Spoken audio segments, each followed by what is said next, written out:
Howdy, and welcome to episode 36 of T-Shirts and Shawls.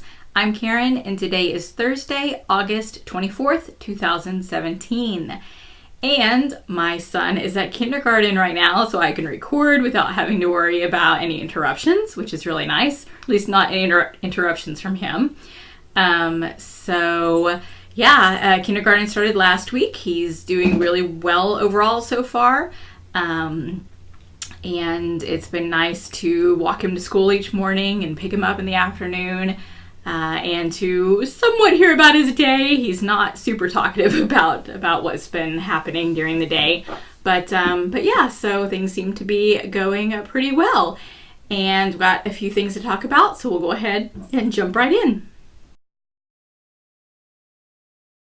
For today's shirt, I actually, instead of showing you the shirt I'm wearing, I want to show you a shirt that I got for Luke. So here it is. So if you're not familiar with this character, this is a character from Minecraft. Luke really loves Minecraft, and that is the theme that he wanted for his birthday party this year. Yesterday was Luke's 6th birthday. His party is next weekend. So not this coming, but the following weekend. We got a shirt for his party, and then we'll do this Minecraft theme party. But I actually don't want to talk about Luke with showing you that shirt. I want to use it as kind of a segue to talking about another topic. So, background for why I'm using the shirt. Basically, each year for Luke's birthday, I've been getting him a shirt just like that. Whatever theme it is for his party, I get the shirt with a picture of that theme with his name and with the year, the age that he's turning. And where do I go to get these shirts? I go to Etsy, because it seems like if you want a kind of a custom shirt, that seems to be a good place to go. And I'll be honest, I have not gone back to the same seller, even though this is something I buy every year. I have not gone back to the same seller. I have always just kind of searched this time I searched Minecraft birthday shirt and, just saw what popped up. I've never gone back to check the sellers from the previous years to see if they have anything that would be appropriate. And if you asked me, which seller did you get it from, I honestly couldn't tell you, especially the years back. I did look up the one that I got this shirt from, just to kind of get the name in my head, but I couldn't tell you. I'd have to go back and look through my transaction history. And I don't think that I'm alone in this. A lot of times, say you've bought some piece of jewelry, a shirt, some other handcrafted item, and someone asks you, where did you get that? Most likely you're going to say, I got it on Etsy. But if you think about what Etsy is not the seller. Etsy is a marketplace that allows individual sellers to sell their handcrafted items. And I'm just going to focus on handcrafted items. I know Etsy also does supplies and other things, but for handcrafted items. So when you say I got it on Etsy, that doesn't really help people in finding exactly where you got it. Really, it would be more appropriate to say I got it from and now I had the name, I looked it up for the seller. I think it was Handmade by Holly or something like that. I got it from Handmade by Holly on Etsy. She does a lot of t-shirts. So that's kind of the hope as a handcrafted seller that people would say if you have an Etsy shop and people are buying things from you. Not just I got it on Etsy, but I got it from this particular seller on Etsy. But again, how many times, unless it's something that you're really buying quite a bit of or really excited about, how many times do you truly remember, especially things that maybe you don't buy so often, exactly who you got it from? And so I've been thinking about that a lot lately. And then there is a writer, she's in the sewing world, but she also writes a lot about handcrafted business. Her name is Abby Glassenberg. And so she had a recent article that she posted about Etsy, and the title is Etsy Steers Away from Reinventing Commerce, Instead Encourages Sellers to Compete. And honestly, I mean, the title's a little bit misleading. Etsy really always has been about competing in some ways because, there are especially if you look like the hand-dyed yarn. If you search hand-dyed yarn on Etsy, there are lots of different people on Etsy that are selling hand-dyed yarn. So how do you get your yarn to stand out if you are a seller? So that's always been the question. And one of the things to do is to do exactly what I was saying. Make it so people remember your shop name and not just, I got it on Etsy. So a lot of that is by creating something that's a little more special, that offers buyers a little bit more, and kind of adding value, adding branding, and doing those kinds of things. And that can be difficult on Etsy because when you go to an Etsy shop, what does it look like? It looks like Etsy. Yes, there is a shop banner and, other types of things, but really you are looking at Etsy. But it seems that over the past year or two, Etsy had been kind of going in the direction of encouraging sellers to, be their own brands and to get people to come back to them rather than just Etsy at large. So basically what happened is in May, the then CEO was fired and another CEO was brought in. So, and Etsy has really changed quite a bit with this new CEO. So I actually want to read a little bit of Abby's article because I think she makes some strong points, and I will link to the full article in the show notes. So that way, if you want to read more, you can get that. So the CEO that was fired is named Chad, and the CEO that has been hired, so the current CEO, is named Josh. Okay, so the previous CEO, Chad, he says, and this is a quote she has in the article, "We believe that Etsy has the long-term potential to transform the world economy into one that is more people-centered and community-focused, one that values and honors designers and makers, and one that creates stronger connections among people who make, sell, and buy goods. We believe in an economy that transcends price and convenience, one that emphasizes relationships over transactions and optimizes for authorship and provenance."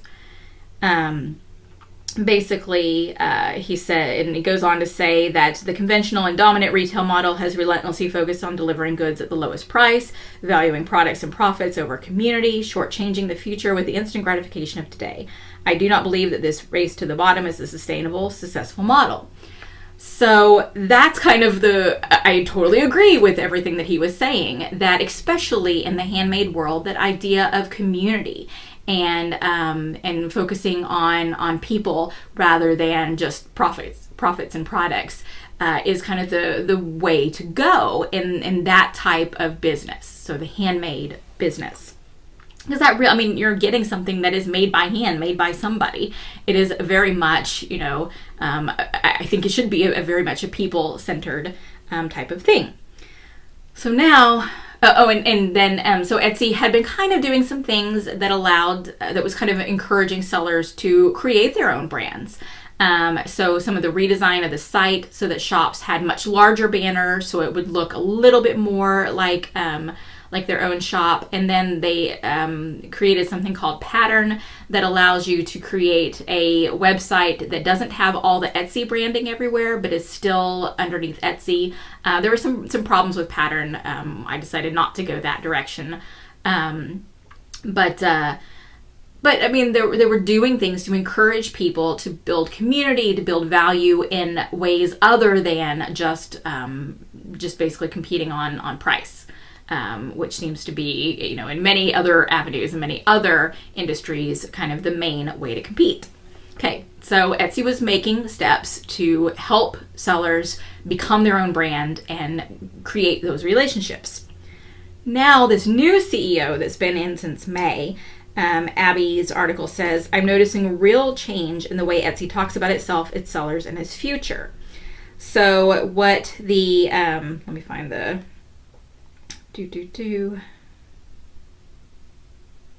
Okay, it's down here. So it says, so this new CEO, Josh, there was a quote that I saw earlier. Okay, so Josh and the new leadership team have dropped the idea of reinventing commerce through person-to-person relationships. Rather than try to change the nature of commerce, Etsy is now fully participating in the current structure, ready and willing to compete on the same terms as retail behemoth Amazon. The new messaging centers around Etsy as a place that buyers visit when they want something special. So, you know, I do agree with that. But it says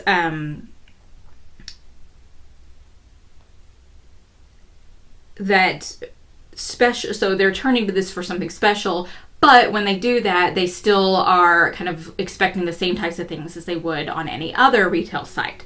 So it says, in a recent video for sellers, Josh, new CEO, explains that customers expect discounts and free shipping.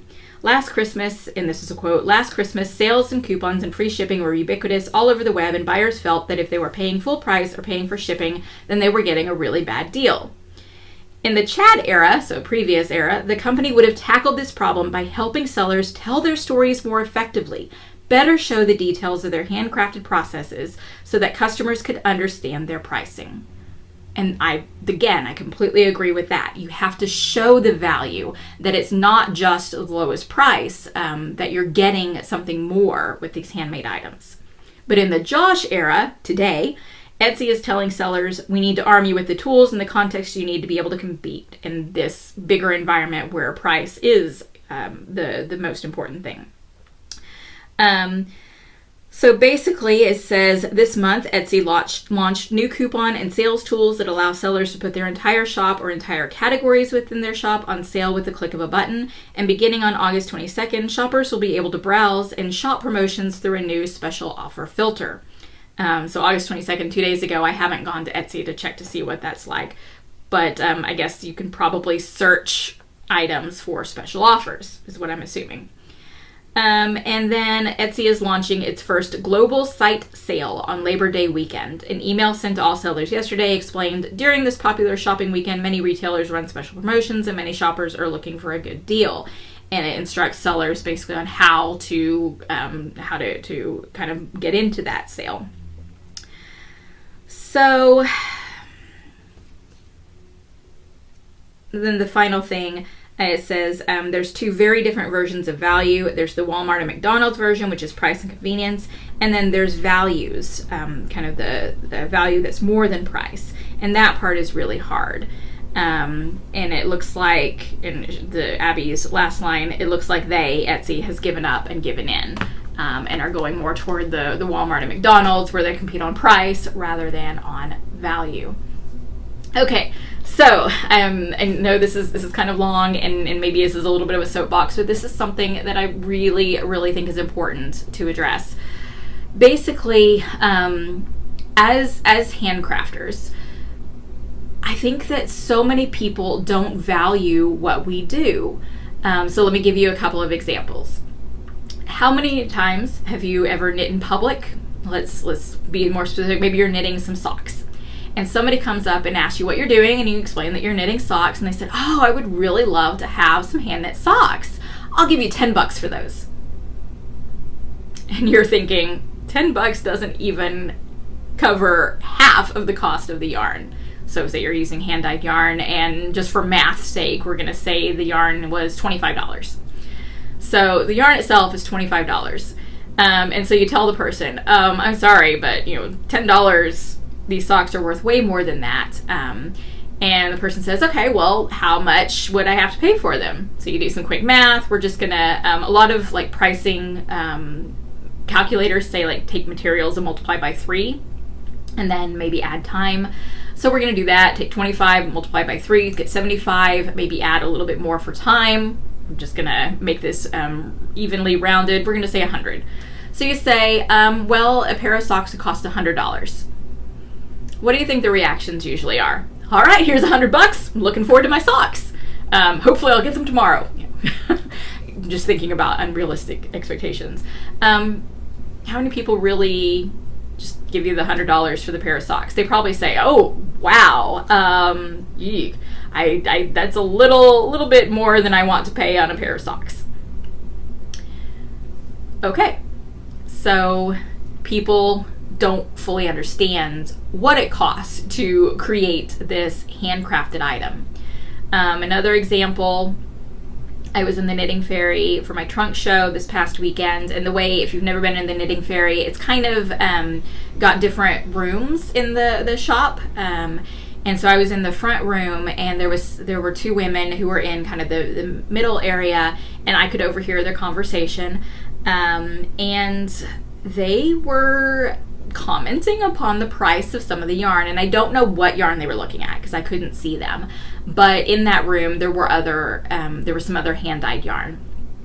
And some of the comments they made was, this yarn is overpriced, and I can't believe how ridiculously priced this yarn is. This price is ridiculous. It's ridiculous and overpriced. And again, I don't know for sure what yarn they were talking about, but a lot of stuff in that room was hand-dyed as well. So even people who are in the handcraft community don't always value the work that goes into creating some of these things, whether it be the knitting or crochet or sewing or any other handcrafted item, or some of the handmade supplies that have been created. So we're already struggling against perceptions of value, that people are not valuing our handcrafted items seriously. So when you go and you put something on Etsy to sell, you have to kind of show why your item is worth what the prices that you're charging, and just do a search. Go search on Etsy, look for handmade socks, look for handmade hats, especially ones that are made out of nicer yarn, and probably heart will sink a little bit at some of the prices, because they really are way lower than they should be, because people feel that if they want to sell something, they have to sell it for a really low price. And I think that's really unfortunate. I think we really need to work on showing the value of what we're providing and why it costs more than socks that you can go get at Walmart. So we're already running up against that. And if the kind of, I don't know for sure, but Etsy seems to be like the largest handcrafted market online. If the largest handcrafted market online is encouraging sellers to create sales and incentives by focusing on price, by focusing on discounts, by focusing on not the actual value of what they're getting, but just the dollar amount, and making that dollar amount low to attract people to buy it, that just seems to really be sending the opposite message that I think handcrafters should send to potential buyers. And I think it's really sad that people who could and should be making a living with handcrafted items, they can't, because the focus is on lower prices, and they're not getting what they need and deserve for their handcrafted work. And then I also think that the kind of the discount culture is a bit problematic. And I'm afraid that and I'll explain what I mean by that in just a second, but I'm afraid that if Etsy keeps encouraging sellers to constantly have sales and to discount their items, it's going to create a discount culture in the handcrafted world. And I think that is really problematic as well.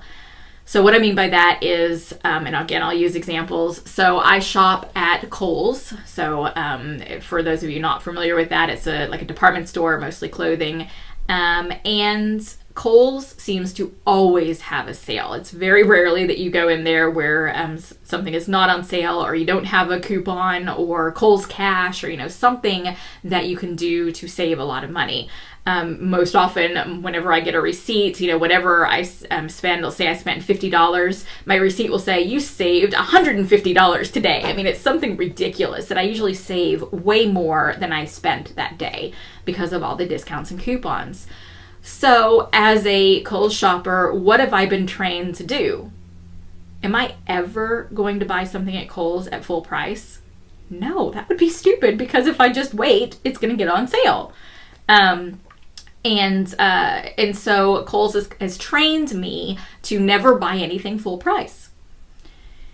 And I don't think that handcrafted businesses should do the same thing as department stores, as mass marketed types of products.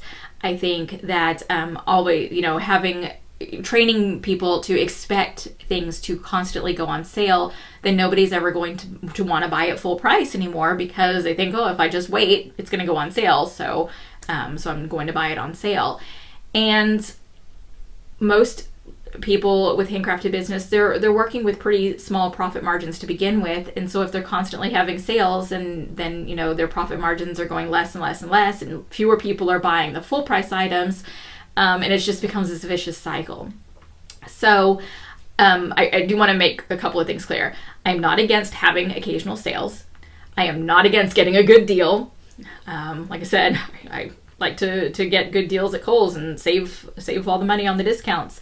But I do think that because of some of the perceptions of value within the handmade world, and that people in general don't always value handcrafted items, I think that having Etsy tell sellers to focus on giving discounts, and to have that seem to be the avenue that Etsy is traveling, it just seems really, really problematic and worrisome.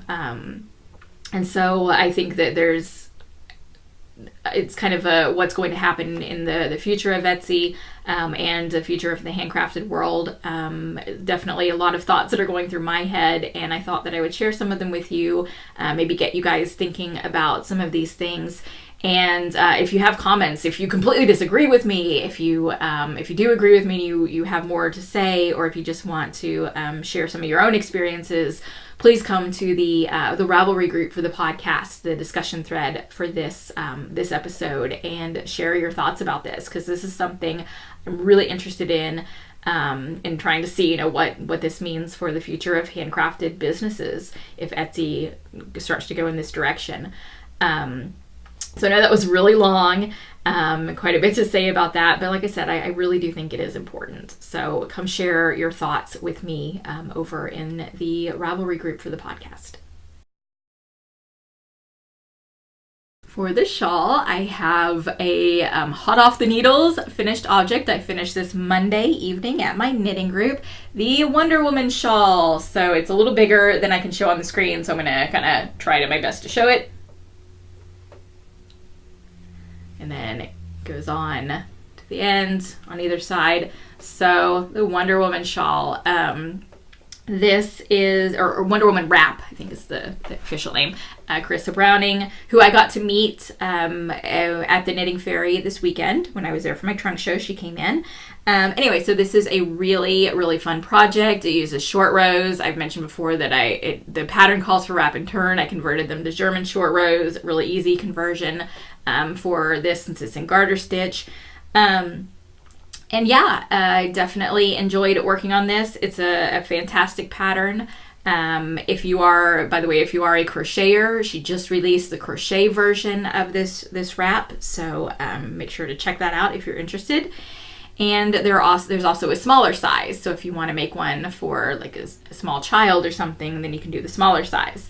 So this particular one is a present for my sister-in-law for Christmas, so I don't think she watches the podcast.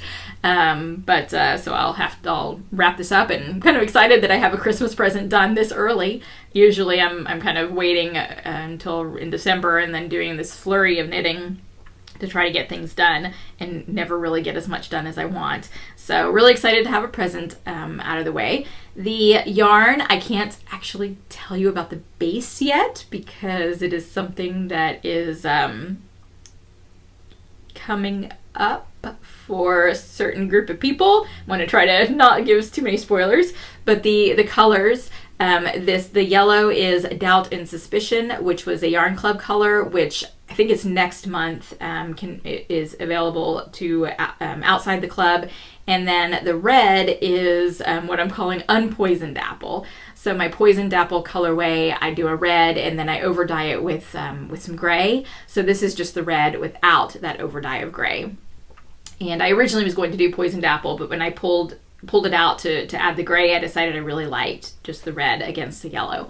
So anyway, so that's yarn that I dyed, and the yarn base you'll find out about later. And definitely a fun pattern. Really enjoyed it. And I'm planning to make at least another one, and the other one I'm going to make a red and blue instead of a red and yellow. Don't have plans to do that right away because there's some other things that I want to work on. But this is definitely a pattern that I see myself doing again. So lots of fun. Glad that I did it, and I definitely recommend it. What I'm knitting, basically I had been working pretty much on the Wonder Woman wrap, so now that's finished and I can turn my attention to a few other things. So one of those things is the Beauty and the Beast shawl that I am working on as the my entry in this quarter's knit along. So the knit along theme is any pattern inspired by or named after a fairy tale. So the Beauty and the Beast shawl, and I have not gotten very far on this. So there's a cable and then this textured stitch pattern on this side, and you basically do this and you've got increases on this side, and you just keep going until I have 45% of the yarn left, or maybe it's until I use up 45%. It's one of those ways.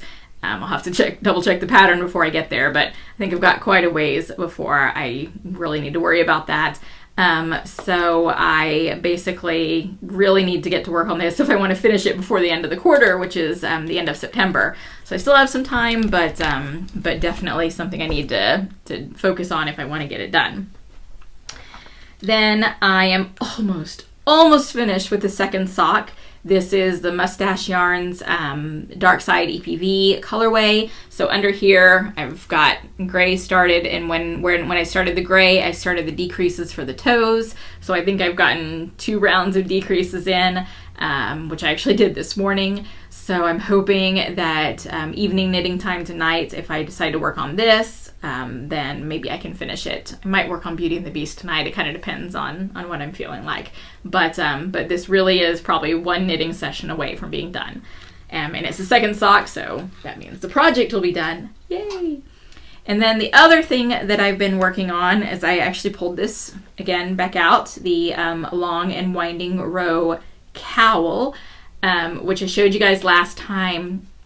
And Regina Craft Mouse actually in the thread for the episode discussion said that I could turn this into a purse. So, seam one end and then line it and have it be a purse. And so I'm kind of thinking that might be something I do, some type of bag, some type of purse. Maybe doesn't even need to be lined. I mean, it's a pretty dense fabric, but we'll see about that. I actually thought about getting some type of bottom since it is circular, and kind of having more of a flat bottom and creating some type of almost basket type of thing out of it. So I don't know. I think there are a couple of different options that I could go with this, because it is definitely not a cowl, because it is not soft. Definitely that over twist of the yarn just really killed things. So if this is your first time at the podcast, basically this is yarn that I hand spun and I way over twisted it. But the colors are so nice. I mean, look at the way the colors are forming. That's really awesome. I didn't want to give up those colors. But I kind of ruined the yarn by over twisting it. But maybe it's not ruined if it becomes a basket or a purse, then it's still quite appropriate for that. And I have about that much left. When I was winding it, there was a weak spot and it broke. So I'm almost down to the end of that first part, which is the big part, and then I have that much left. So that one is getting closer to being done. And I'm working on it when Luke has his swim lessons, because it's a project that's really easy to pick up and put down mid-round, because it's a continuous repeat that you just do around and around and around, which is why it's called the long and winding row. And there's one other project that I'm working on, but that is something I'm designing, so I will talk about that in the designing section. So right now, the DFW Yarn Crawl is going on. It goes on through the end of this coming weekend.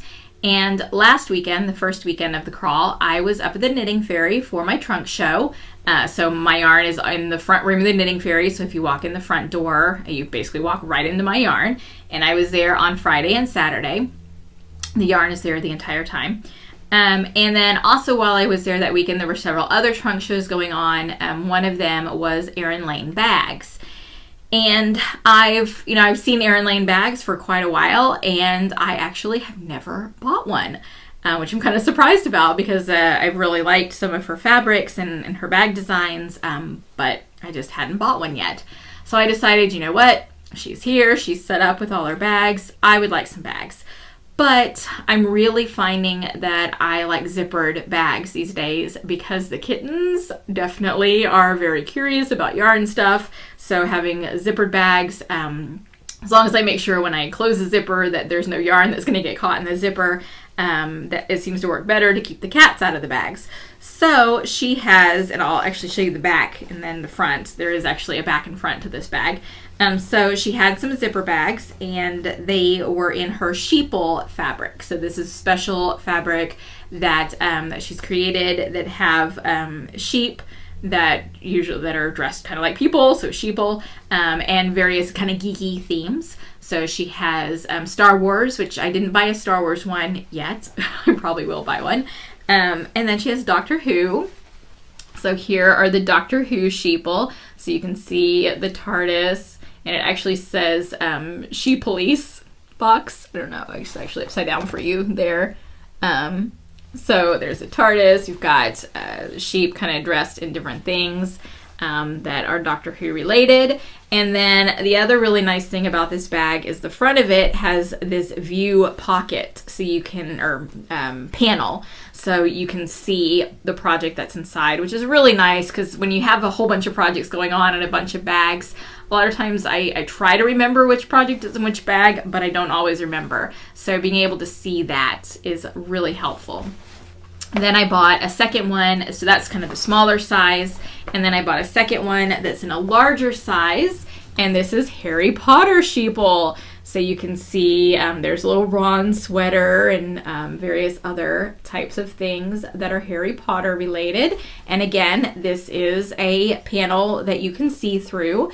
So this is a larger size bag, and then you can even see the fabric on the inside, kind of the outlines.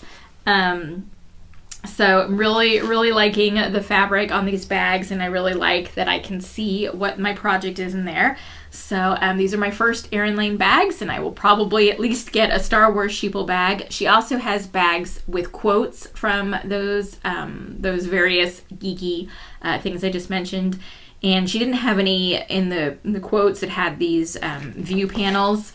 So if she has some of those, I might buy them in the future. How many bags do I need? How many projects can I have going at once? That's kind of the question. So anyway, I really like these bags, and enjoyed getting to talk to Lindsay, who is the person who does Erin.Lane bags, and kind of chat with her for a little bit. Had fun at the trunk show, got to meet a lot of people who came in, a lot of people who are either already familiar with my yarn, and then got to meet new people, which is, that's always the exciting part of doing shows, seeing familiar faces and then also seeing new faces. So yeah, it was a really good experience. And I also got one of the other trunk shows was Della Penelope, and she does bath salts and soaps, and so she actually has bath bombs. So basically these round things that you throw in the bathtub, and they fizz up, and it has special things. So she has sore muscle, so I got one of those. One was a sinus relief, and then there was one that was orange fizz, and so I got a couple of those. I haven't had a chance to try them out yet, but I'm hoping maybe this weekend to be able to try that out. So it was a good trunk show, good time at the Knitting Fairy last weekend. This coming weekend, the trunk show at the Fairy is Butterfly Girl, who does a lot of spinning stuff, but her big thing is build a bat. So if you are a spinner and you want to create your own bat, which is basically taking fiber through a drum carder and blending it, and then so you can blend different colors, different types of fiber and whatnot. So she usually brings in several drum carders, and you can either actually build your own bat, or you can pick out things and have her do it. There's a slight difference in price if you do it yourself versus if you have her do it, but it's a lot of fun to create your own spinning fiber, basically. So if you are in the local area and you're able to get to and you are a spinner especially, and you're able to get to the Knitting Fairy this weekend, that's one of the things you'll find.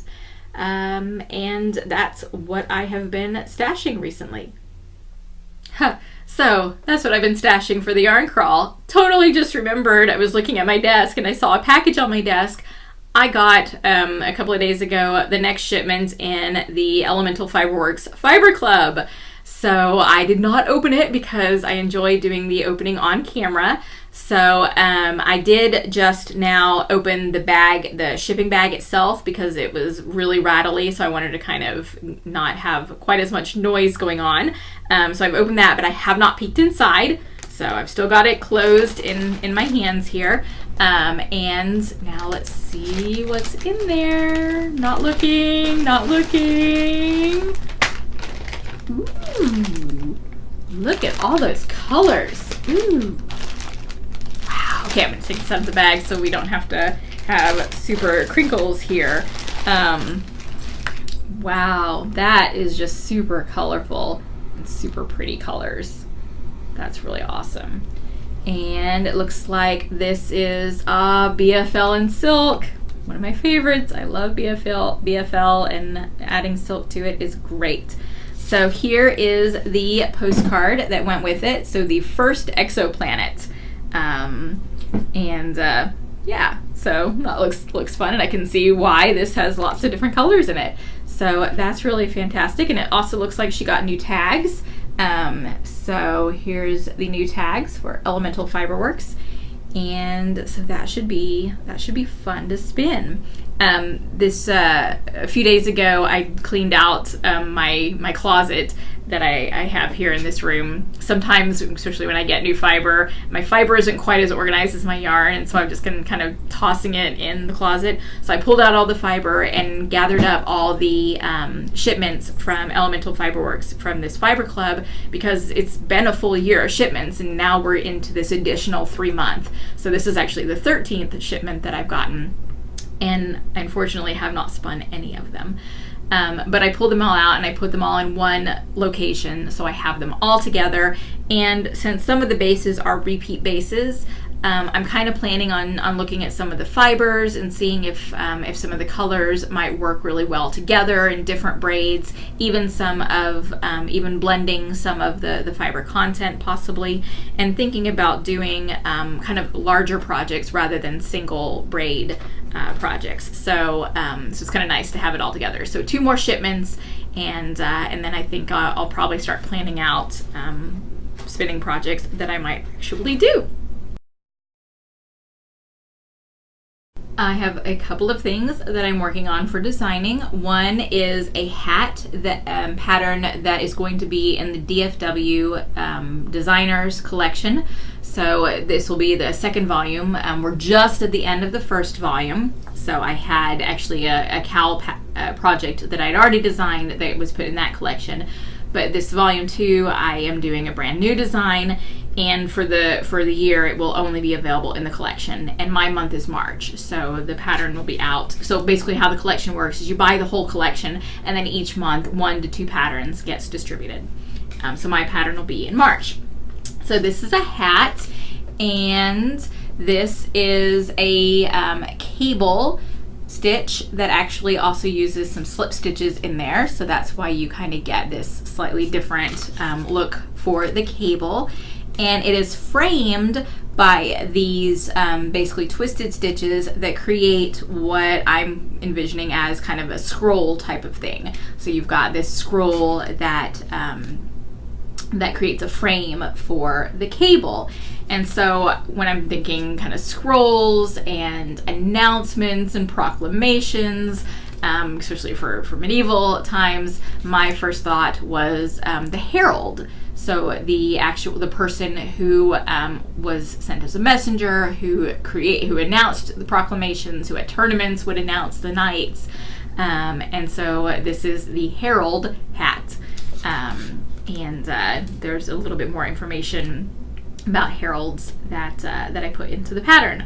So right now I just sent the pattern to my tech editor, so she will be working on it and getting it back to me in a couple of weeks, and then after that I will be looking for some test knitters.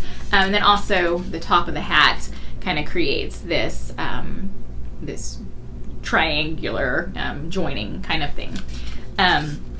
So anyway, so I will be, when I get this back from the tech editor in a few weeks, I will be looking for test knitters. And like I said, the pattern itself will be in the DFW Designers Collection for a year, basically. The DFW Designers Collection launches September 1st, and like I said, my pattern is March. The other thing I'm working on, I actually don't have with me right now the green shawl that I'm talking about, because it is currently sitting at the Knitting Fairy on display as my sample for something out of my lace weight yarn. But if you watch the podcast, I showed it off before that it has that flower motif, and I didn't realize until I finished it and it was on the blocking board that when you actually wear the shawl, the flowers are upside down. So I keep promising that I would rework the shawl, flip the flowers over, and do it again, and I'm finally doing that. So I don't have very much done on it yet, so I just started reworking the sample. It took a little bit of time to flip the floral motif, because it wasn't super easy, just flip the chart upside down and go. Where did I have a little swatch that I did of if I just flip the chart, what happens? If I flip the chart but also flip the decreases, so make the slip knits into knit two togethers so they'll face the other way, and vice versa, what does that look like? Do I need to also do that when I'm switching this? There's a center double decrease that kind of points this way, but when you're knitting it and you're basically knitting top down, that means it's going to point down, so it's not really pointing at the bead, which is what I'm wanting. So it was a little more involved than just flipping the chart over. But I've got my pattern designed, written up, so hopefully what comes out on the needles is the thing that I intended. I also decided to change the beads. So in the previous one I used these bigger, and I actually still have some. I use these bigger green beads, so these are size 6 beads, and they really popped out. But then I also had these size 8 beads, so that's a size smaller, that were kind of clear, that had this the center, which the beads are really probably not showing up very well here. And they're a little more subtle, but I think I kind of like that effect. I really liked the bigger beads as well, but right now I'm kind of feeling the smaller, more subtle beads kind of works a little bit better. But I think either one would look good, but that's what I'm doing. So here's the problem. Since they're the size 8 beads, I'm running into the exact same problem as I did on that shawl that I made for my mother-in-law with the beads. My crochet hook that I have for beading is not small enough to get into the size 8 beads. So I pulled out the dental floss, so I could use the dental floss method, and that's what I used to get these beads on there. And I gotta say, I really don't like that beading method. I'm really not enjoying it. I'm thinking about the shawl that I did and how tedious it was, and how much easier it is, for me at least, to do the crochet method, the crochet hook method. And so I am waiting. Hopefully tomorrow, maybe over the weekend, I can get back up to the Knitting Fairy to see if she has any smaller crochet hooks. I look to see which size I need. And if she doesn't have any, then I'll find another place where I can get a smaller crochet hook. So it's kind of on hold right now until I get the smaller crochet hook, so that way I can do beading the way that that works better for me. But as soon as I do that, I will get back to that and continue on with the sample, and eventually get that pattern ready for release.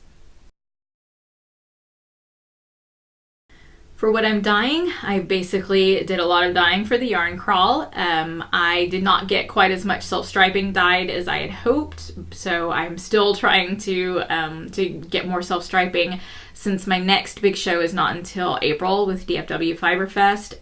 Basically, I kind of want to use the time to stockpile self-striping so I can be ready for the show and not having to do things, in the couple of weeks before the show. So that's kind of my goal for what to do over the next few months. But also I am going to be planning the next yarn club. So I already knew which story I wanted to use. I've known that for quite a while. But there are two main versions of that story, and so I had to decide which version I wanted to use. And so I finally decided, and so I grabbed my big book of Mallory. So this is Mallory's Lamort d'Arthur. And this is probably... The way one of my professors explained it was that Mallory, if you think of an hourglass, Mallory is that midpoint of the hourglass. That Mallory took a lot of sources and kind of used them to create his work. And so a lot of stuff went into Mallory, and then a lot of people after Mallory used him as their source material. And so a lot of stuff has come out from Mallory. So like an hourglass, Mallory is the part in the center. Everything is flowed into and then flows out of. Not everything, but a lot has flowed into and flown out of. So I decided to use Mallory's version of this particular story, which I'm still not telling you which story it is. So I pulled this off of my bookshelf. My goal today or tomorrow or this weekend is to reread the story and start writing my own, start writing it in my own words and breaking it down into the parts for the yarn club, and then start to think about colors and more specific plans. So I've been saying that I'm going to do that, but I'm actually now taking steps and moving forward for that. So that's what's really going on in my yarn dyeing world. Now that Luke has started kindergarten, I'm trying to get on a more regular schedule, kind of once I've dropped him off at school and come home, have yarn soaking so I can get things in the dye pot kind of right away. So that way it can be working, dyeing while he's in school, doing a lot of the rescating, the prepping for the self-striping while he's in school. So that's kind of my goal, and I'm still, he's only been in school for a week, and I've had actually various things going on, so I haven't had like a regular day quite yet. So I'm still trying to work on getting a good schedule, but I'm hoping that I'll get into a rhythm and be able to have more regular updates, especially for self-striping and other things. So speaking of self-striping, in my newsletter, I asked if people would be interested in special like holiday self-striping that would only be available around certain holidays. And although a few people did say no, the majority of survey respondents said that they would be interested in holiday self-striping. And I asked about specific holidays, and the top two holidays, which not a huge surprise, but the top two holidays with votes were Halloween and Christmas. And then I also asked people, how far in advance would you like the colorways to be available? And people want them pretty far in advance. So I've already started thinking about the Halloween colorway, because I realized, if people want them like 8 weeks in advance for the Halloween, I think I figured out that was September 5th or something like that, to get that colorway out. So I'm thinking about that right now. I actually have an idea in my head. So I just need to, prep the yarn and do some dyeing and then end up a little sample and make sure if what's in my head is what I want to do. So I'm also kind of moving forward with that. And then I'll probably tackle Christmas. It looks like, what were the other holidays? Valentine's Day was another big vote getter. And there was another one that the top four, which right now, I'm not remembering what the fourth one in the top four. It may have been St. Patrick's Day, or it may have been Mardi Gras. I don't remember. But anyway, so thinking about some special holiday self-striping colors. So kind of keep that in mind if you are interested in that. The best way to find out about these types of things is to have joined my mailing list, because that's where I share all of the news of when things are actually available. So if you haven't done that already, I usually include in the show notes a link for that. If not, I'll make sure to include that. So lots of things that I am working on for dyeing. So last year I did a lot of yarn crawling. So during the yarn crawl, I went to almost every stop. there were a couple of stops, the one out in Tyler and one of the Trinity Ranch, the Alpaca Ranch, basically. I didn't get to those two. But I went to almost every other shop. Luke went with me, and we had adventures, and there's an episode where I shared all of those adventures. And so I knew that this year I wouldn't be doing as full scale of a yarn crawl. It seems to be kind of every other year for me. One year I go all out, and the next year I kind of take it easy a bit. But there were a few stops that I did want to go to this year. And there's a new shop in Dallas called Fleece that I haven't been to. The McKinney Knittery moved to its own location, and I haven't managed to get up there to see that yet. There's a shop in Fort Worth, Tia Dana, that opened that I haven't been to. So there were places that I went, and then there are shops that I really like that it would be nice to go to. And so I thought maybe I would go to a couple of places, so not try to hit everything, but go to a few places. And you're probably wondering, if you saw the little card before this section, it had the cats' names on it. And so you're probably wondering, wait a second, I thought she was going to talk about the cats right now. Why is she talking about Yarn Crawl? I am not going to be doing even those limited shops for the Yarn Crawl. At least I don't plan. I mean, it's still Thursday. The Yarn Crawl is still going on through the end of the weekend. So potentially something could change, and maybe I'll hit a couple of shops. We'll kind of see what happens this weekend. But right now I'm not making plans to visit any of the other shops, because for me, whenever I go into those shops, I feel like I don't feel like I have to, but I feel like I should make a purchase, that I should buy something. For me, again, I'm not judging anyone else who does this. For me, I don't feel comfortable going to a shop, especially during a yarn crawl, and leaving without buying something. Because then I feel like you're just kind of going in to get your stamp. And part of the point of the yarn crawl is to get people into the various shops and to help those shops, because they need sales to survive. Anyway, so for me, I feel like it's not really a good crawl, and it's not really just, I don't enjoy going when I can't buy something. And right now my yarn budget has gone pretty much below the charts. I have no yarn budget, and that is because something happened with Sam. I'll just say right now, Sam seems to be doing okay, so I'll start out with that. But it's definitely been, last week was not a good week. So we had the eye issues with the cats. So Wally seemed to be the first infected, and then he kind of spread whatever was going on with his eyes to the other two. Eva never really had it that bad. Wally and Eva are fine now. Wally does have a spot on one of his eyes that has a little bit of scarring, so you can actually see kind of this cloudy spot on his eye. And the vet said that it's not really affecting him. He doesn't seem bothered by it, and so it really just seems to kind of be more cosmetic.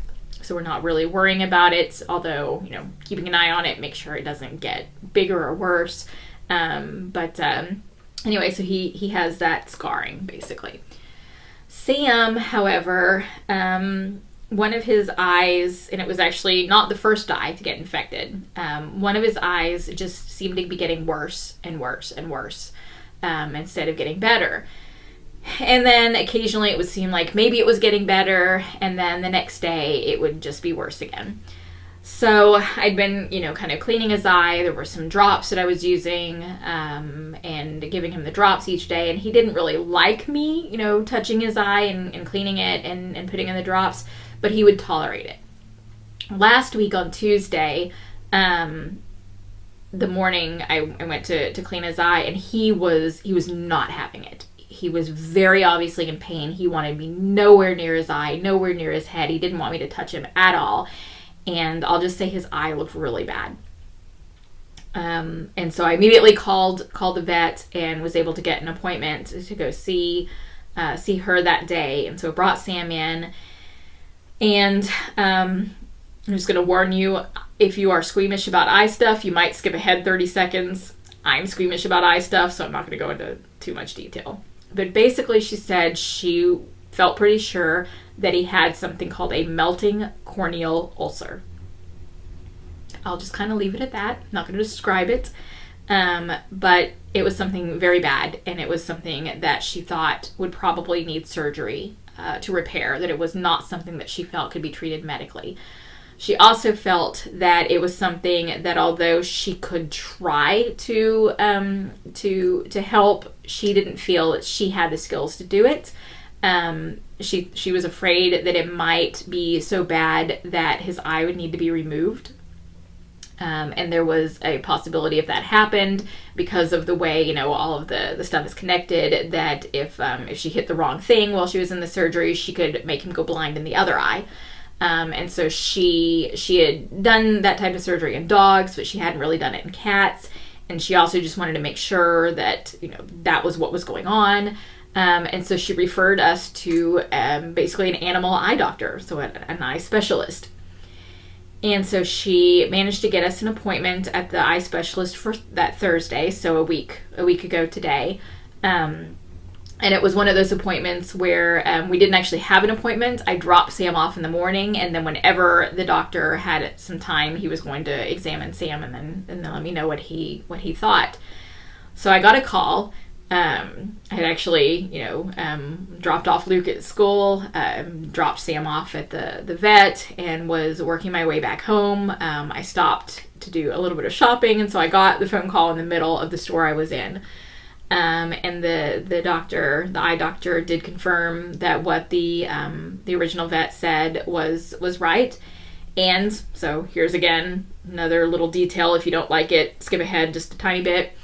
Basically, his eye was perforated, that there was a hole in his eye, and he said like 30% perforated or something. So he felt that he could fix it with a basically a corneal flap surgery. Probably Sam would never have vision in that eye. Maybe he would start to see like light and stuff, but vision probably would never come back in the eye. Potentially, once he got in there, the eye might still need to be removed. But since this was something he did quite frequently, he was pretty sure that we wouldn't have to worry at that point about the other eye being damaged. And I talked about other options. Is it something we could treat medically? And he said, technically we could do that, but it would probably be months and months of him being in constant pain, and possibly having it not get any better and potentially even get worse. So I guess fortunately Thursday was the surgery day for that doctor, and so he said he actually had some time that he could fit Sam in that afternoon. And so the reason I'm not doing yarn crawl, animal eye surgery, not cheap. But because Sam is doing okay and and everything else, he does have a little bit of a GI issue. We're giving him B12 injections, which seems to have helped. He seems to be back to normal as far as his appetite and whatnot. So he seems to be doing well in other regards. We didn't want to keep him in pain by just trying to treat this medically without surgery, and we also didn't feel like this was something where we needed to put him to sleep because of this, because it is something that was possible to treat. So we went ahead and had Sam have the surgery. So the doctor said the surgery went really well, and Sam did really well, and so now Sam is home recovering. He actually has the eye stitched closed while it's healing, and I'm still having to give him eye drops several times a day, and then we have a follow-up visit next week. But it seems, at least from the results of the surgery and from the outward appearance, from what I'm able to tell of his eye, he seems to be okay. He is acting completely normal. He's, snuggling, purring, doing everything that he does. So I'm glad that we decided to go ahead and have the eye surgery for him. But yeah, these cats, man, I love them to death. They're so super cute. The new kittens, you know, Sam is our big purry buddy. They have just been putting us through the ringer, though. It's been quite a challenge with everything that we've been dealing with them. But I think we're finally, you know, on the road toward positive things, and maybe not having to visit the vet quite so often. Hopefully, we'll see how it goes. But I am hopeful, and that we're going in a good direction now. They've all disappeared. I would show off. Wally is still growing quite a bit. He is definitely a lot bigger than Eva. And then I think, oh, Wally's getting so big. And then I see him next to Sam, and I'm like, okay, yeah, Wally's not big yet. So it's fun to watch them. Eva really loves those little balls that are in the tracks, you know, that you bat around and the ball just goes around and around in the track. She loves playing with that. Wally really loves batting around mice. So we've got lots and lots of mice everywhere, and he bats those around and plays with them. And then this morning, I dropped an ice cube on the floor when I was getting Luke's water, and I was really surprised when Sam came over and started batting the ice cube around. So the whole eye thing isn't keeping him down at all. Nor is his age. He's almost 15. So he was even a little playful this morning. So it's been fun, you know, watching them play, and then also having them snuggly and purring in our laps. So that's the update on the kittens and Sam. Thank you so very much for watching. You can find the show notes on the T-Shirts and Shawls website. So if you want to get the links for anything that I talked about in this episode, go there. And then over in the Ravelry group for the podcast, there is a discussion thread. So I hope that you'll come over there, add something to the conversation. Definitely don't want this just to be me talking at you. I love when you guys post stuff and we can actually talk back and forth. And also when you guys talk to one another. I think that really, again, that community aspect is really important. Just me sitting here talking at you. I think that's only half of it. So definitely come over to the Ravelry group, post some comments, and especially with the whole big segment about Etsy that I had, definitely want to hear what you guys have to say about that. If you are watching this on YouTube or iTunes, if you could leave, for iTunes, leave a review. On YouTube, click the thumbs up underneath the video. And if you haven't already, make sure you subscribe to the podcast and share it with your friends. If you have friends that enjoy podcasts, if you think that they would like this one, I really appreciate it if you share it. So I will see you guys in 2 weeks. Make sure if you're working on the knit along or crochet along for the fairy tale theme, that you come post about it. Lots of great prizes. You've got just a little over a month to go in this knit along, and I'm looking forward to seeing what you guys are doing. Until next time, happy knitting!